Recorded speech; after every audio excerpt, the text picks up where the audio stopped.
terms of Arizona State's offense, we talked a little bit about Kelly a couple days ago. Chip already brought up a couple times, so he hasn't thrown an interception, I think, in 99 attempts. What do you attribute his ability right now to avoid making mistakes now? Is it the game plan that they put together, or the defense is just not reading him as well? What makes him so good in terms of not turning the football over? Well, he's playing very smart. I mean, he's not thrown into tight coverage. He's not making when he doesn't have a play, make a bad play into a worse play, so to speak.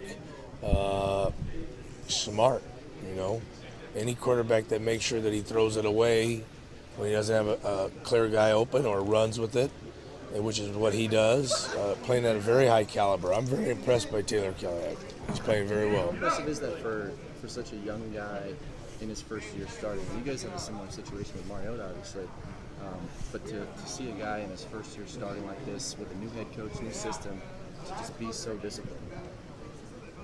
Yeah, you answered it. He's doing a great job. I'm going to repeat myself. I mean, he understands their offense, and he's being safe with the ball, and he's just played incredible for them in their first 6 games. I mean, the guy's impressive, and he's a big part of their offense, maybe the biggest part. And we're very concerned about, making sure we do a good job of putting pressure on him, but also making sure he can't run on us. I know you've said in weeks past that you don't want to change what you guys do based on the opponent, but it seems like, at least in some of the film that I've seen, obviously not as much as you, they like to dump the ball off a lot, do a lot of screens, and get their backs into space and let them make plays.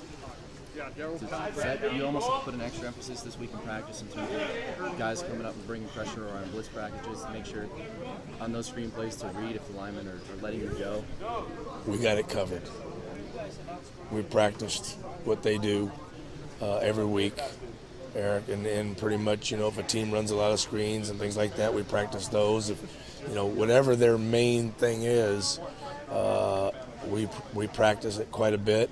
And whatever things that have hurt us in the past, we try to practice those too. So, I mean, you never know when one of those could break loose because they get good blocking in front of the guy, and the guy makes a move, and they have more guys than you have over there. It's tough. I mean, because you don't know exactly when they're coming and which one they're going to run, and they run quite a bit of them. So, and they had great success against Colorado, and they've had great success against Utah running those screens. So. Yeah, we've practiced them, and just hopefully we'll be disciplined enough to be where we're supposed to be and make those plays. It seems like there are 3 really good backs that can do different things between Marion Grice and Foster.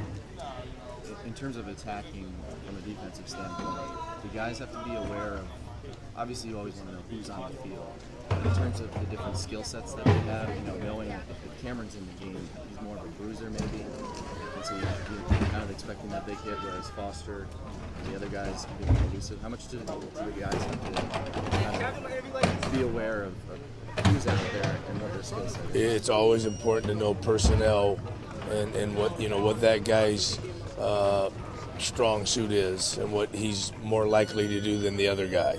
Absolutely. Goes with every position. And the fact that they use three tailbacks, running backs, they use them kind of in 6 is used differently than 8 and 1. And hopefully our guys are aware of that, and I think they are.